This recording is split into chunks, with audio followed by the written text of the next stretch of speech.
Shalom, selamat bertemu lagi di dalam ibadah online tanggal 20 Desember 2020. Firman Tuhan pada pagi hari ini terambil di dalam Yohanes 1 ayat 3 hingga ayatnya yang ke-14.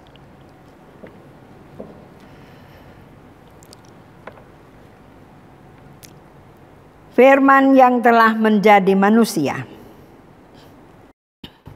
Segala sesuatu dijadikan oleh Dia, dan tanpa Dia tidak ada sesuatu pun yang telah jadi dari segala yang telah dijadikan. Dalam Dia ada hidup, dan hidup itu adalah terang manusia. Terang itu bercahaya di dalam kegelapan, dan kegelapan itu tidak menguasainya. Datanglah seorang yang diutus Allah, namanya Yohanes. Ia datang sebagai saksi untuk memberi kesaksian tentang terang itu, supaya oleh Dia semua orang menjadi percaya. Ia bukan terang itu, tetapi ia harus memberi kesaksian tentang terang itu. Terang yang sesungguhnya yang menerangi setiap orang sedang datang di dalam dunia. Ia telah ada di dalam dunia, dan dunia dijadikan olehnya, tetapi dunia tidak mengenalnya. Ia datang kepada milik kepunyaannya, tetapi orang yang kepunyaannya itu tidak menerimanya. Tetapi semua orang yang menerimanya diberinya kuasa supaya menjadi anak Allah, yaitu mereka yang percaya dalam namanya. Orang yang diperanakkan bukan dari darah atau dari daging, bukan pula secara jasmani oleh keinginan seorang laki-laki, melainkan dari Allah.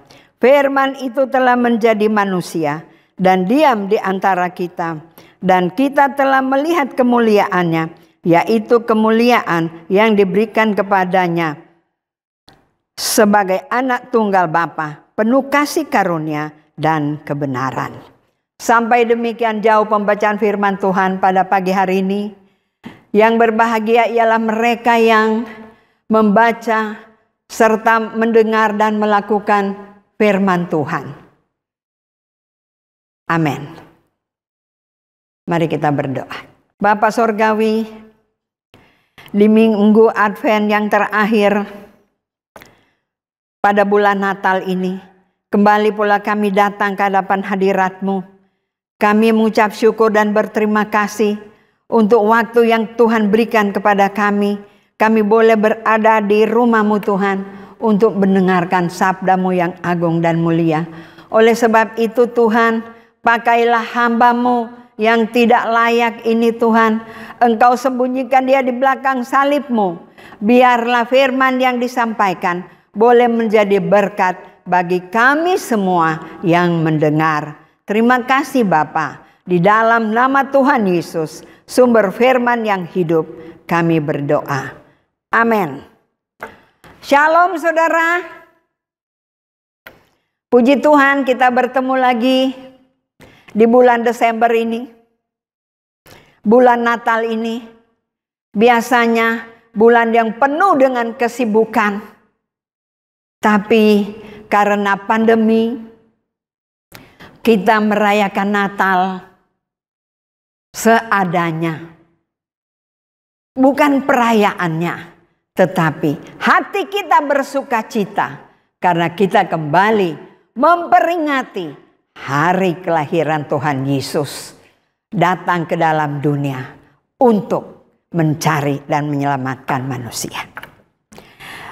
Tema firman Tuhan atau khotbah pada pagi hari ini, daya tarik Tuhan Yesus. Saudara-saudara yang kekasih, saya mau tanya, memang Tuhan Yesus punya daya tarik? Dan pernahkah saudara tertarik kepada Tuhan Yesus? Saya tidak tahu. Jawaban ada di pihak saudara.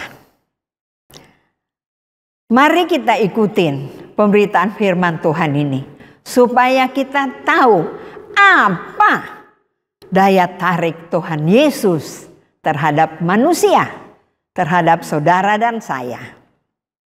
Saudara-saudara yang kekasih, sejak kelahiran Tuhan Yesus di kota Bethlehem telah membuat dunia menjadi gempar. Karena tidak biasanya kelahiran seorang anak diberitakan oleh para malaikat kepada manusia. Lukas 2 ayat 8 sampai ayatnya yang ke-15.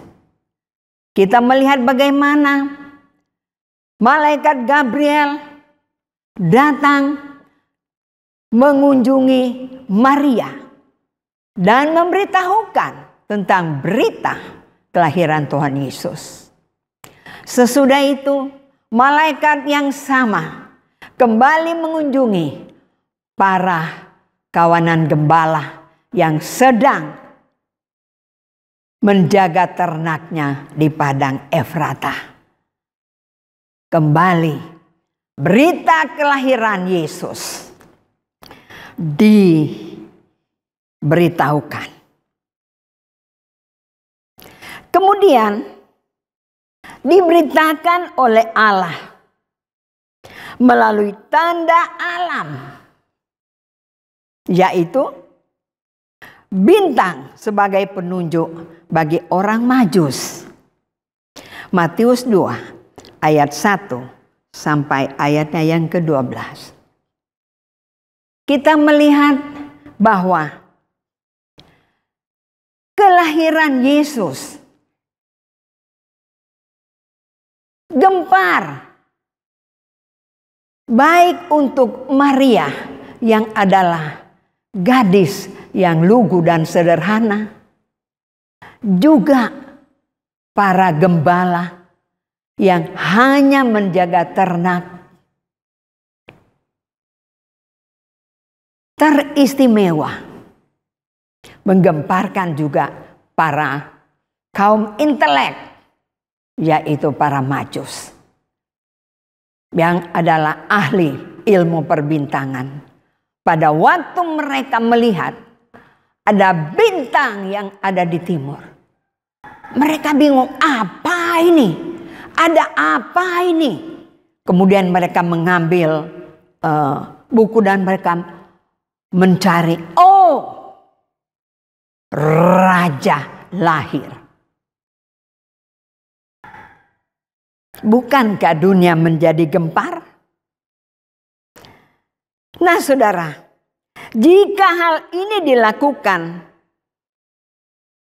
pasti seorang anak yang dilahirkan itu sangatlah istimewa dan bukan sembarangan anak seperti anak lain yang dilahirkan oleh seorang ibu di dunia pada umumnya.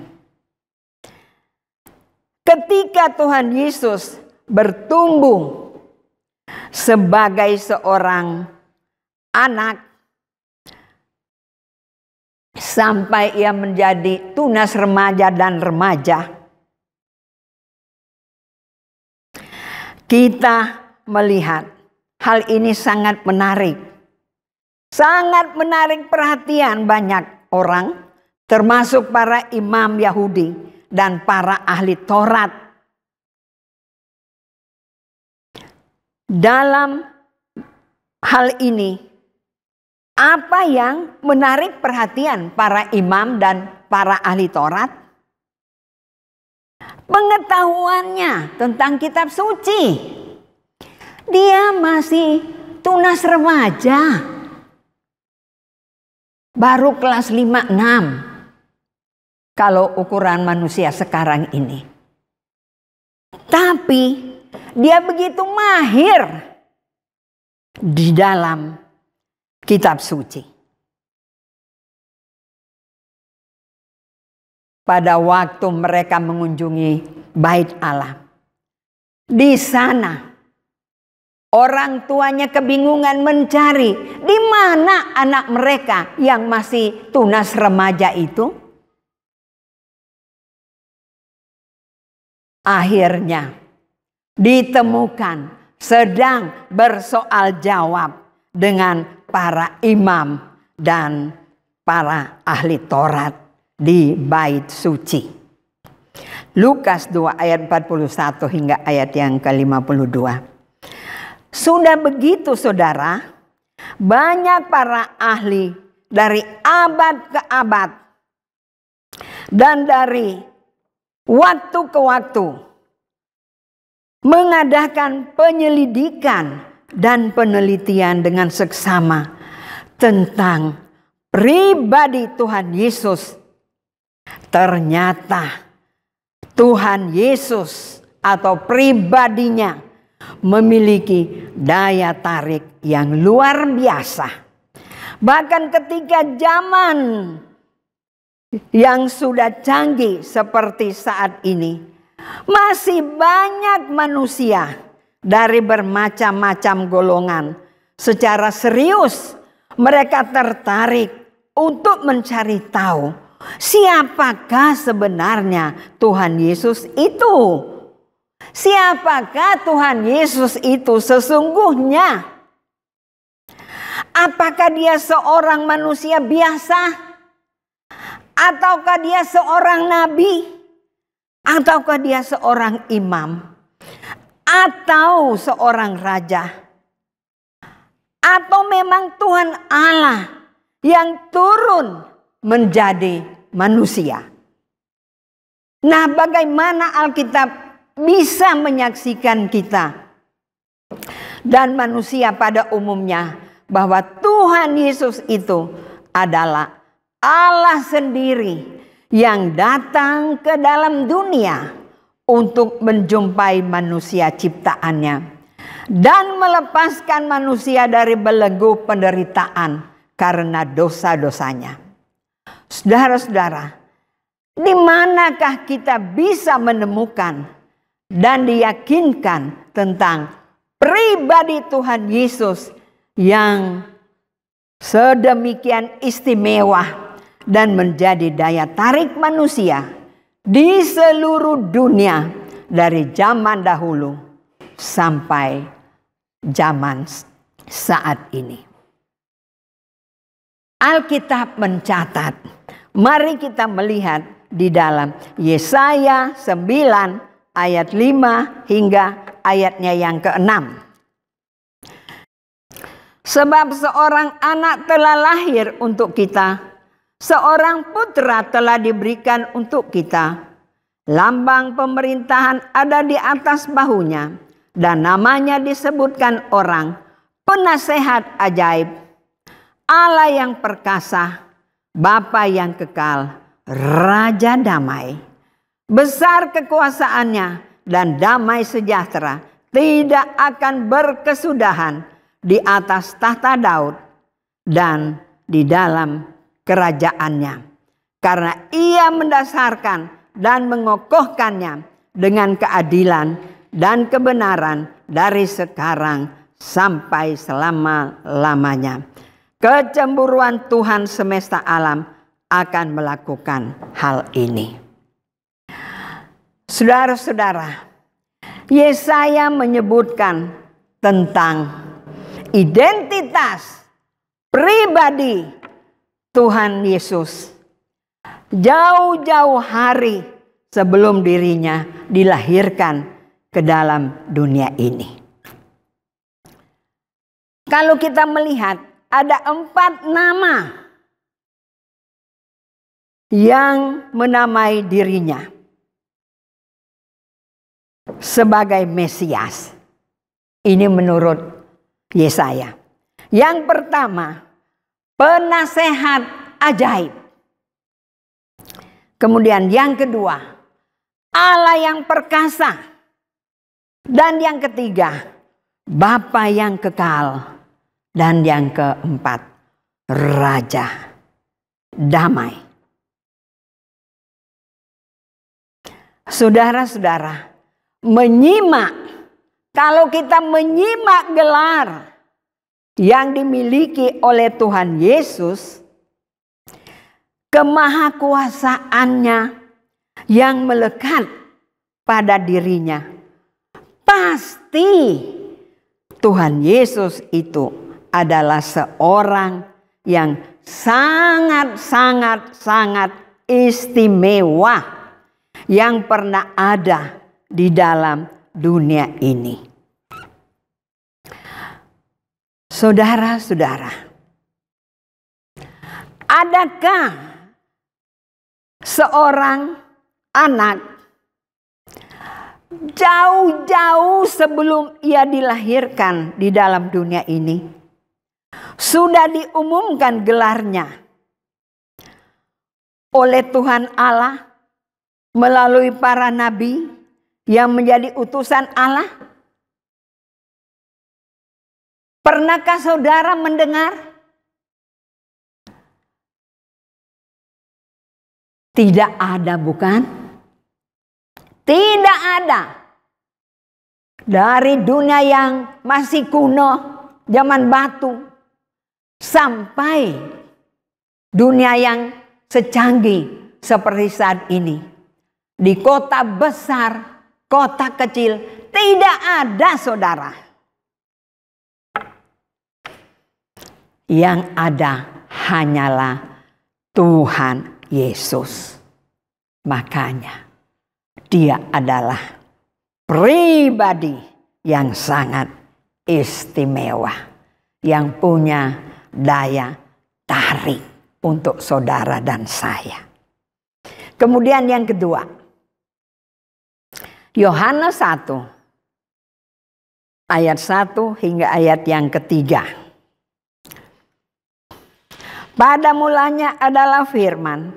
Firman itu bersama-sama dengan Allah, dan firman itu adalah Allah. Ia pada mulanya bersama-sama dengan Allah.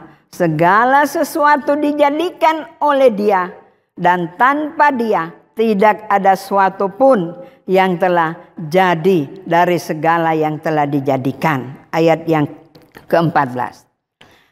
Firman itu telah menjadi manusia dan diam di antara kita.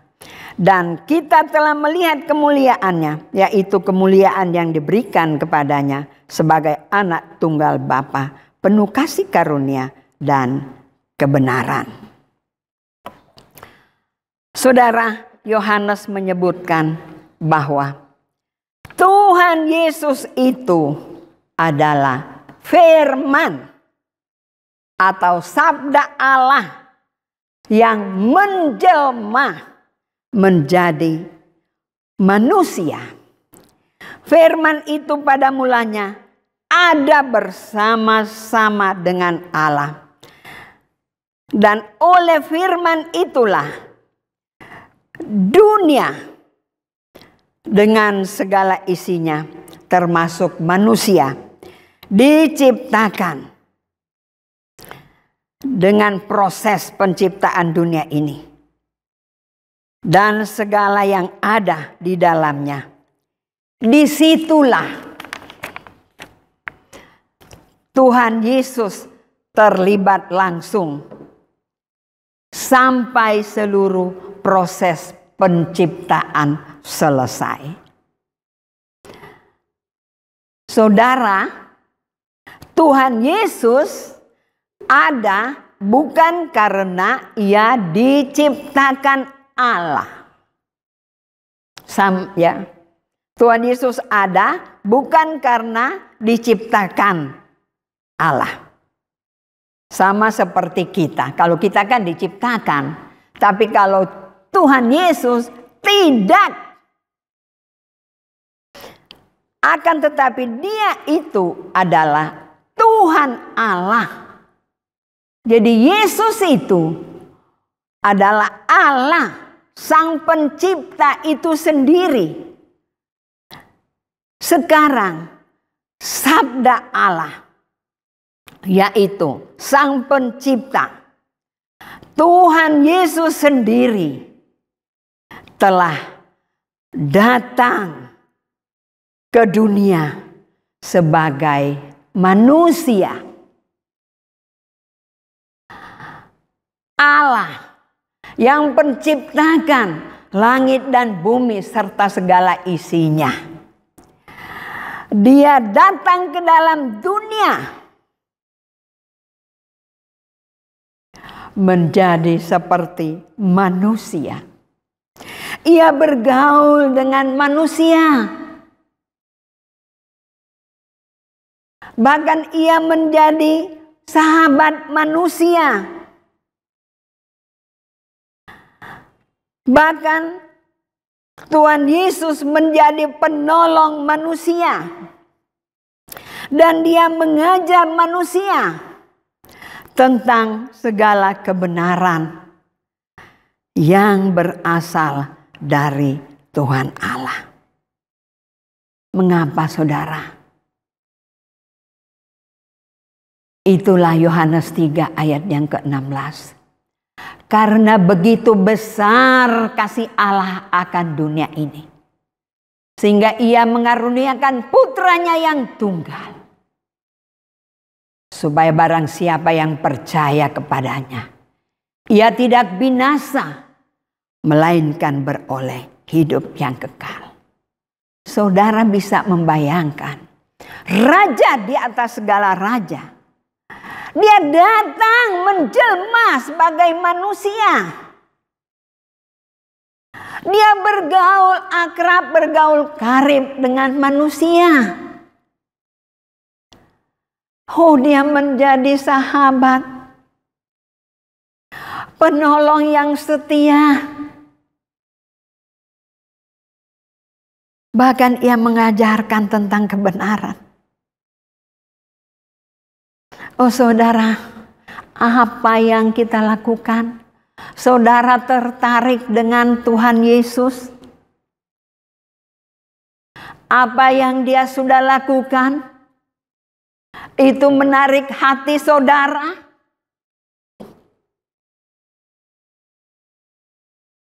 Dia mau saudara supaya manusia, agar manusia percaya dan bertobat dan diselamatkan. Itu yang dikehendaki oleh Tuhan Yesus. Makanya dia rela meninggalkan tahta kemuliaannya, dilahirkan di kandang yang hina. Di dunia menolak dia. Bahkan dunia menyalibkan dia. Itu hanya karena kasihnya yang begitu besar. Dan yang terakhir saudara, Yohanes 1 ayat 4 sampai ayat yang ke-13. Tadi kita sudah baca pembacaan firman Tuhan ini. Dan firman Tuhan ini menyebutkan bahwa Tuhan Yesus itu adalah terang yang memberikan kehidupan kepada dunia ini. Saudara-saudara, kehidupan merupakan kebutuhan utama yang dibutuhkan setiap makhluk yang ada di dalam dunia ini. Setidak-tidaknya ada 4 kebutuhan dasar bagi setiap makhluk untuk bisa memiliki kehidupan di dalam dunia ini. Jadi ada 4 kebutuhan dasar. Ya. Hal yang pertama, terang, ya. Saudara-saudara,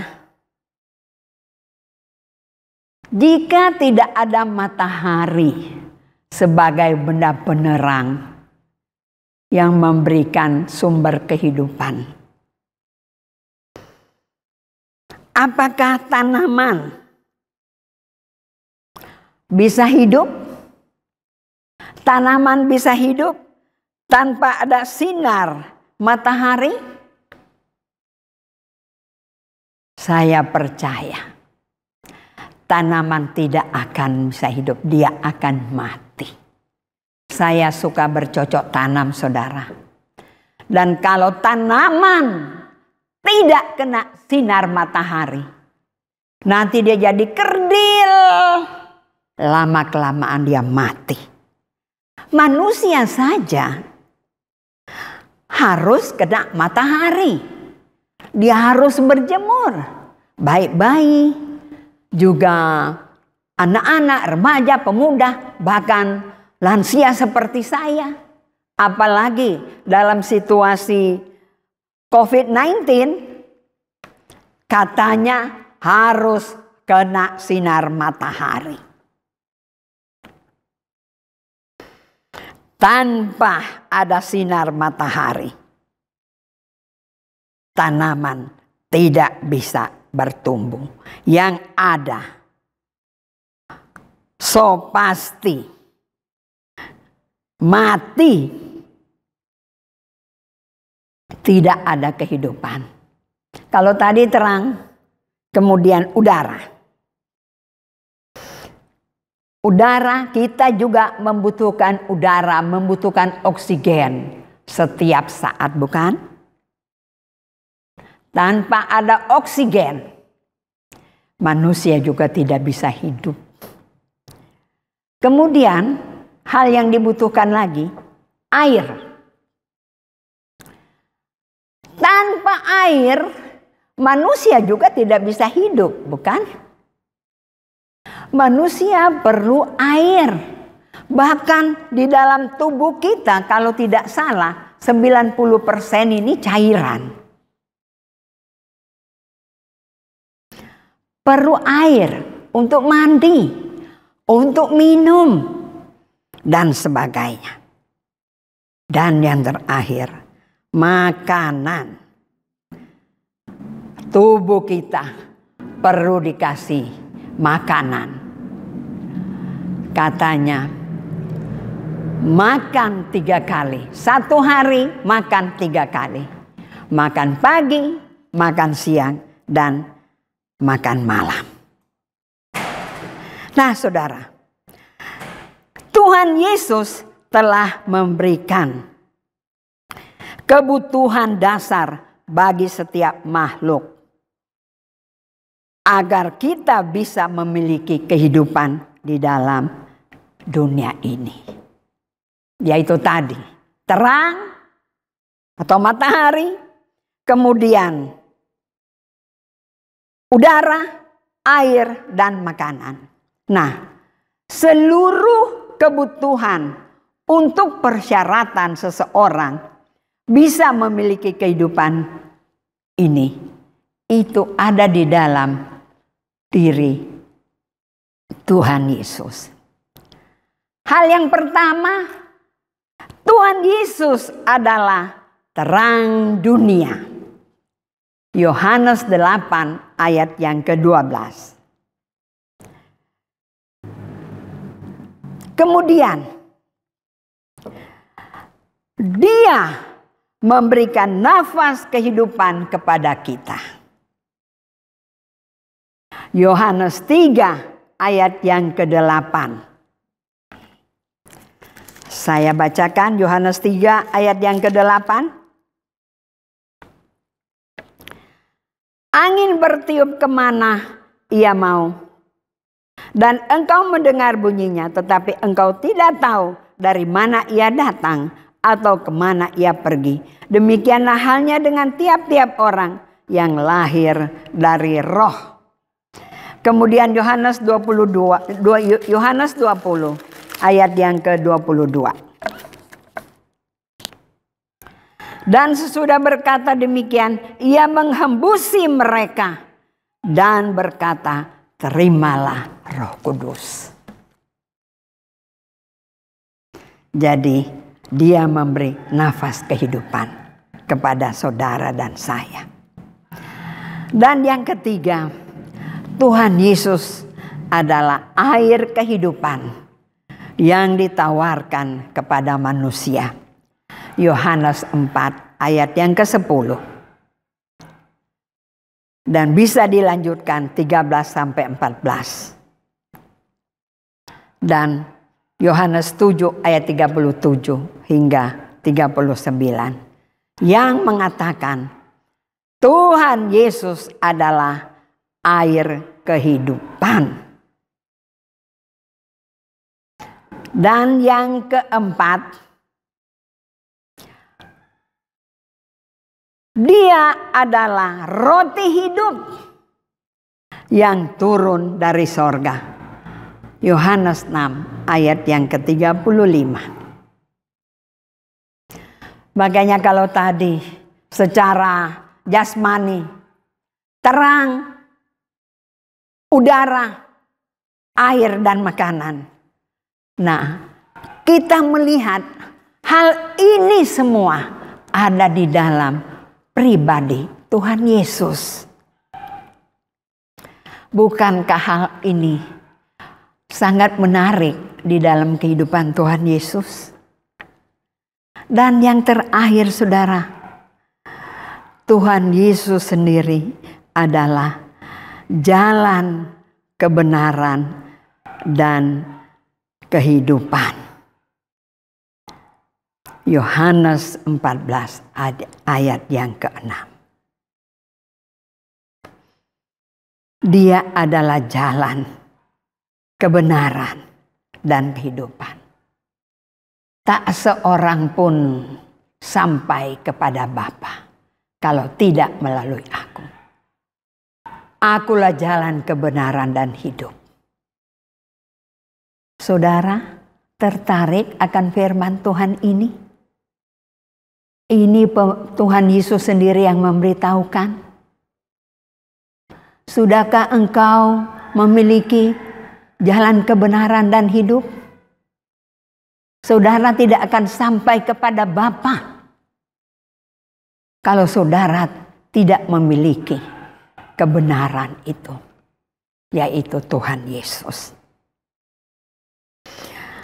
Masih banyak keistimewaan dan daya tarik dari pribadi Tuhan Yesus yang lainnya. Belum sempat dijelaskan kepada saudara dan saya.